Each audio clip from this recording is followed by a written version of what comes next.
Olá pessoal, hoje para mais uma videoaula. Nessa videoaula nós vamos falar sobre transmissão de calor por convecção.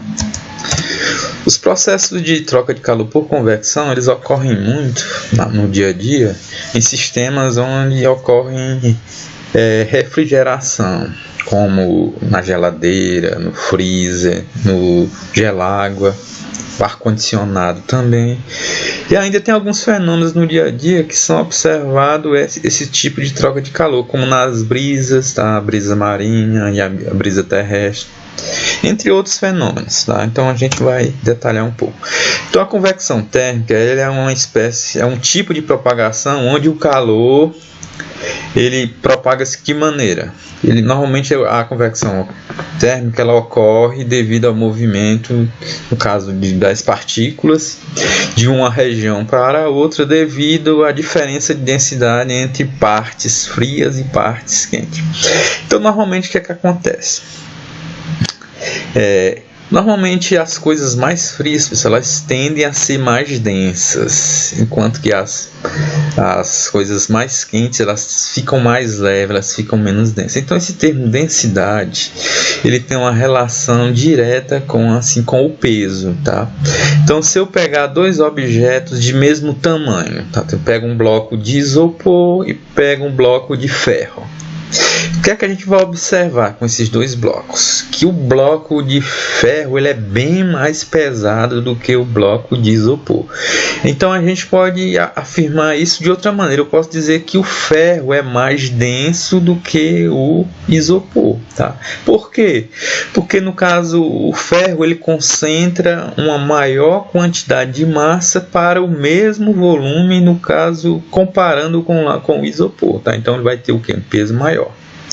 Tá? Então esse fenômeno da convecção térmica ele vai ocorrer muito por essas diferenças de densidades, ou seja, diferença de pesos entre partes frias e partes quentes. E o que é que se observa normalmente na convecção térmica? Vai ter troca de energia e troca de matéria. Como assim? Tá? Então como vai ter movimento, o que é que vai acontecer? As partes que são mais frias normalmente vão tender a ocupar o espaço das partes que estão mais quentes, então ocorre esse movimento.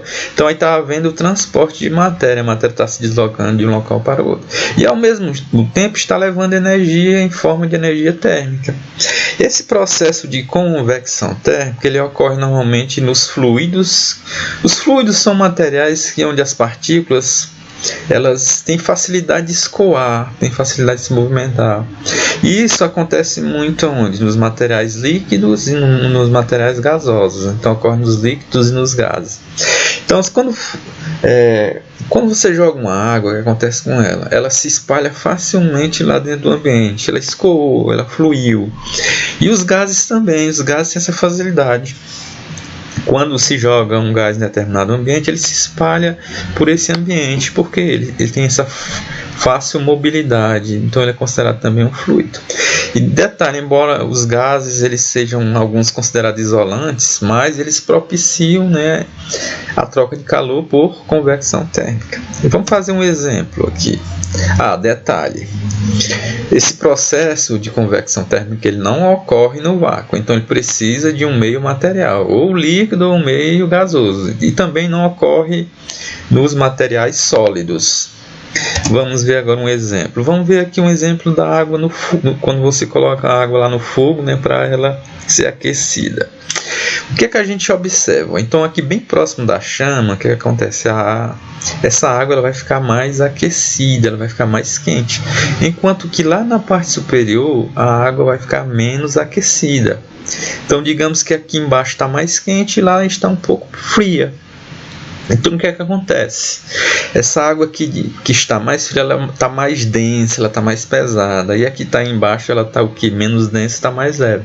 Então qual é a tendência dos materiais mais pesados? Pessoal, eles vão descer, ó. Enquanto que o material aqui embaixo, como ele está mais leve, ele vai tender a subir. Então vai ficar acontecendo essa troca, tá? Então aqui, ó, a água quente na parte inferior ela é menos densa, ou seja, ela é mais leve. Então Enquanto que a água fria na parte superior aqui da panela, ela é mais densa, é mais pesada, então ela vai descer. Então vai criar, pessoal, esse movimento. A gente observa quando a água esquenta bastante, ela cria essa circulação, né, essa movimentação dentro da panela. E isso na prática a gente chama corrente de convecção.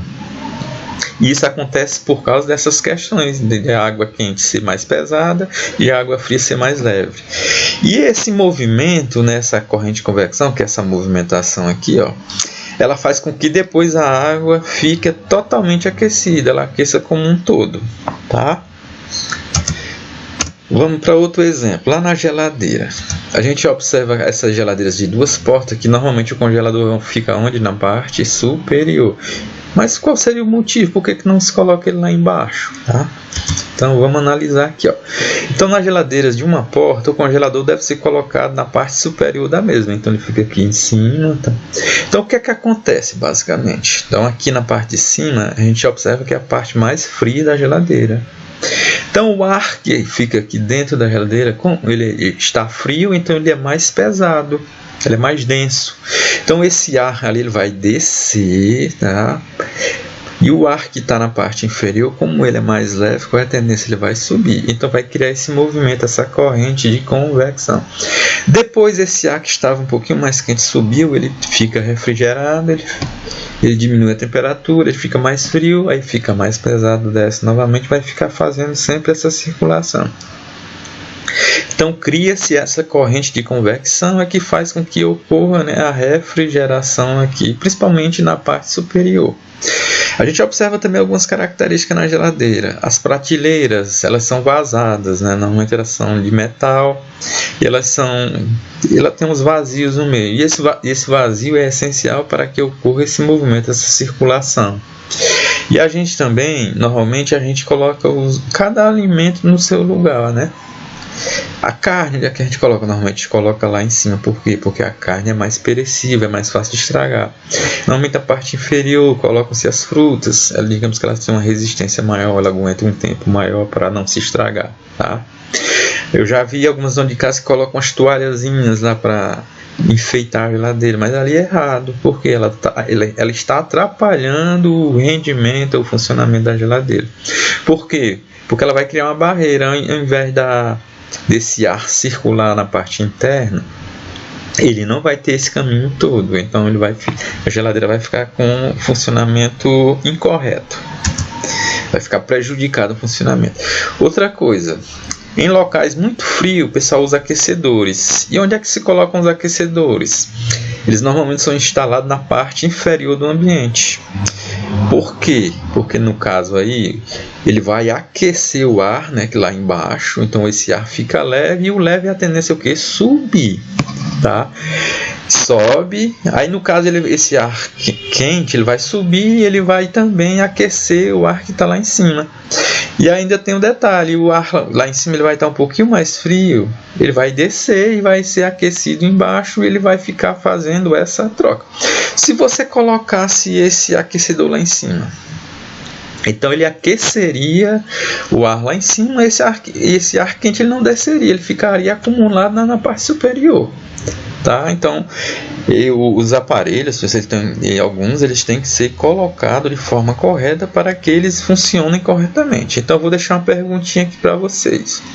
Por que o ar-condicionado deve ser instalado na parte superior dos ambientes, diferente dos aquecedores? Tá? Então, essa vai ser a pergunta inerente à nossa aula. Vamos aqui para outro exemplo. As brisas. Tá? Durante o dia, a gente observa o seguinte. A gente observa que normalmente quando está aquele solzinho onde deixa o local bem quente, o que é que a gente observa? A gente vai notar que a terra lá fica bastante quente, já a água lá do mar, de um açude, de um rio, ela fica o que? Mais fria, tá? Então isso vai propiciar o que? O ar que fica ao redor aqui da água, ele vai ficar frio, ele vai ficar o que? Mais denso, mais pesado. E a tendência do pesado vai ser o quê? Ele vai descer, né? E esse ar aqui da Terra, como a Terra que está quente, ele vai esquentar o ar ao seu redor. Então esse ar leve ele vai tender a subir, ó. Então esse ar frio vai tender a se movimentar dessa região para cá. Então vai ter um movimento do ar frio lá da água do oceano para o continente. Então durante o dia nós temos a brisa chamada marinha. Por quê? Porque a brisa, né, no caso do movimento do ar, vai acontecer de onde? Do oceano para o continente, ou seja, do mar para a parte do continente, a parte da terra. Por isso que chamamos de brisa marinha. Já à noite, nós vamos observar o seguinte. Vamos só relembrar aqui. Por que durante o dia que a areia, né, a terra fica bastante quente, enquanto que a água não fica mais fria? Isso está relacionado com o calor específico dos materiais. Como o calor específico da areia é pequeno, então ela esquenta rapidamente. E o calor específico da água é grande, então a água ela vai demorar muito a aquecer. Ainda tem outros fatores também, como a quantidade da água também é muito grande, também ela dificulta esse aquecimento. Tá? Agora à noite nós vamos notar o que? Ocorre um inverso. A Terra esfria bastante rapidamente, por causa também do baixo calor específico dela. Então, materiais que têm calor específico baixo, eles esquentam rapidamente e esfriam rapidamente. Já a água, ela não esfria muito ligeiro. Exatamente também pelo fator do calor específico, porque a água tem um calor específico elevado. Então, durante o dia ela demora a esfriar e durante a noite... durante o dia ela demora a esquentar e durante a noite ela demora a esfriar. Então nós vamos notar o diferencial aqui. Quem fica mais frio à noite é o continente, é a parte da areia, e quem fica um pouquinho mais quente é a água. Então o fluxo agora vai se inverter. O ar que fica ao redor aqui da água, ele vai esquentar mais, ele vai ficar mais leve e sobe, enquanto que o ar que está aqui no continente, ele vai ficar mais frio, e a tendência dele é o que? É ocupar o espaço aqui inferior. Então vai ter esse movimento, vai ter essa brisa que nós chamamos brisa terrestre, que acontece do continente para o mar. Nós temos também um fenômeno que ocorre muito em locais onde tem muita poluição, tá? Chamado de inversão térmica. O que é que nós observamos? O que é que se observa num dia normalmente quando está bastante quente? Tá? O que é que acontece? O ar lá embaixo, nós vamos ter aquela troca, né? Normalmente lá em cima, em locais mais altos na atmosfera, é mais frio, né? Então esse ar vai descer, e aqui embaixo, como ficou mais quente, ele vai subir. Tá? Então o que é que vai acontecer? Os poluentes que ficam aqui na parte inferior, o que é que acontece? Eles vão embora, tá? Ou seja, quando nós temos um dia bastante quente, vai haver dispersão de poluentes. E o detalhe que a gente observa em locais assim, onde tem muita poluição, o céu fica meio escuro, meio preto, exatamente porque os poluentes não vão ficar aqui na superfície, eles vão subir lá para a atmosfera, vão ficar lá em cima, lá para as nuvens, tá? Vão ficar acumulados lá. Então vai ficar nuvem realmente meio esquisita, meio escuras. Agora em dias muito frios, o que é que a gente vai observar? A gente vai observar o que? Vai ficar embaixo. Como está frio, o que é que acontece? Primeiro vai acontecer aquilo, né? Lá em cima o ar está mais frio ainda, ele vai ficar mais pesado, desce. Aí aqui embaixo também está um pouco frio. Então aqui, esse ar vai ficar acumulado, porque ele vai ficar pesado, tá? Como ele vai ficar pesado, ele não vai ter essa facilidade de subir, então ele fica acumulado ali. O que é que se observa em esses locais que são poluídos? Vai ficar aquele nevoeiro lá, vai ficar aquela os poluentes vão ficar acumulados ali, tá? E aqui a gente vai observar outro detalhe, Aqui depois dessa camada de ar frio vai ficar um pouco de camada de ar quente e um pouco mais assim outra camada de ar frio, tá? E o que é que vai acontecendo aqui em cima? Esse ar frio ele vai descendo e esse ar quente vai subir, ou seja, vai acumulando cada vez mais ar frio embaixo. Tá? E aí, vai notando cada vez mais o aumento dos poluentes. Ou seja, em locais onde tem muita poluição, pessoal, a gente vai observar esse nevoeiro, tá? Se a gente for em São Paulo, a gente vai observar muito isso nos dias onde estão frio, tem aquele nevoeirozão lá direto, tá? Ou seja, vai ficar concentrado os poluentes aqui nessa parte inferior. Então esse fenômeno aqui chama-se inversão térmica. Observe que tem a inversão, ó. O ar frio vai ficar embaixo e o ar quente fica um pouquinho em cima. Então isso chama-se inversão térmica. Agora vamos para alguns exercícios, tá? Para a gente fechar essa parte desse conteúdo. É da página 77 lá do nosso livro Física Aula por Aula. Então a questão 10 pergunta o seguinte: em um planeta onde não existem fluidos, não é possível a propagação de calor por... Tá, então vamos lá. Aí aqui ele cita condução, convecção e radiação, condução e convecção e radiação. Tá? Ó, se não tem fluido, então normalmente não vai ter o quê? Não vai ter nem água e nem gás. Então normalmente vai ter materiais lá no estado sólido. Vamos ver se a condução, quando nós estudamos, ela acontece nos 3 estados da matéria e ela acontece também no estado sólido. Então, pode existir condução? Pode. Então, ele está perguntando se não existe. Então, pode existir lá nesse planeta transmissão de calor por condução. Item B, convecção. Ó. Nós estudamos anteriormente que a convecção ela ocorre normalmente em que estados físicos da matéria? Nos fluidos, né, que são que os líquidos e os gases. Então, pessoal, não existem fluidos, então não vai haver troca de calor por convecção. Então, seria o item B. A irradiação, que é o processo que nós vamos estudar na próxima aula, ela acontece em todos os meios materiais, inclusive no vácuo. Tá? E a convecção já não acontece no vácuo. Vocês sabem que o vácuo é a ausência de matéria, não tem ar, né? Então, a irradiação até no vácuo ela acontece. Então, vamos agora para outra questão. A questão 14 da página 77. Em certos dias, verifica-se o fenômeno da inversão térmica, que causa aumento de poluição, né, o que a gente viu anteriormente lá nos exemplos, né? Esse aumento de poluição é exatamente porque o ar fica cada vez mais pesado, né, em dias frios. Aí ele vai ficar acumulado lá embaixo. A gente sabe que os materiais mais densos, mais pesados, eles tendem a descer, a ficar lá embaixo. Ele vai ficar acumulado pelo fato da atmosfera apresentar maior estabilidade. Então não vai ter aquela movimentação do ar, né? Então esse ar vai ficar essa atmosfera vai ficar estável. Essa ocorrência é devido ao seguinte fator.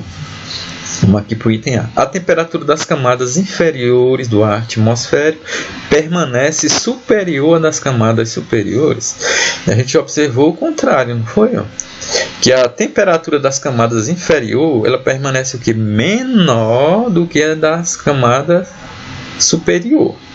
É falso. A convecção força as camadas poluídas a circular. Não vai forçar essa circulação, né? Como já a gente viu. A tendência é acontecer isso aqui, essa tal da estabilidade.